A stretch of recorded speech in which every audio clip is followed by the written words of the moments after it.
Well, Tucson Unified is staying remote at least through the end of the year, but some teachers are still worried about COVID. Enough to end their careers. Tonight, we hear from a veteran teacher who feels she had no other choice but to leave, and it wasn't for a lack of trying. I'm Kim Gimblett, and I've been teaching in TUSD for 20 years. Language arts specifically in middle school. But after 2 decades, she's calling it quits.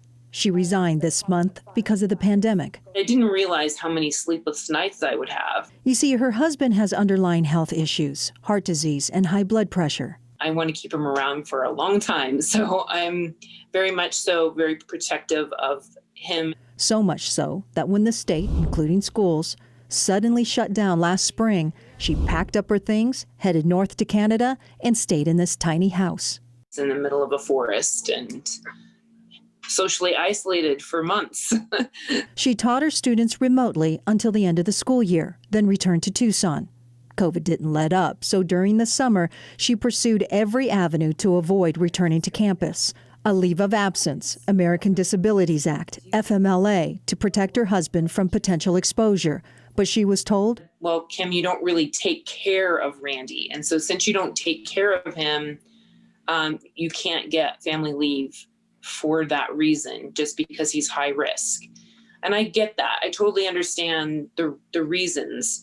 But I feel like that is one of the unjust things, is I should be able to get an unpaid leave of absence for a semester. The district remained in remote mode, but when the board voted to start hybrid learning with all teachers ordered back on campus, she felt she had to resign. They were not ready. TEA President Margaret Cheney agrees. That is true in a lot of ways. I feel like we tried to be as ready as we could be. The facilities were not prepared. The families had not been educated.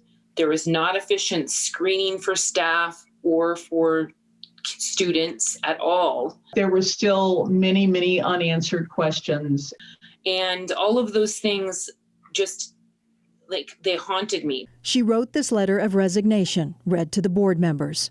I put in the letter that I didn't want them to accept my letter of resignation, that I wanted them to assure me an online position. I was hoping that maybe they'd have some sort of conversation about that. That didn't happen. Her resignation, now official. Cheney says other teachers feel the same as Kim. TUSD separation records reveal a significant uptick in teachers resigning or retiring this month, more than what traditionally happens in the month of November. I was getting a flood of emails daily of different folks, saying, what am I going to do? What am I going to do?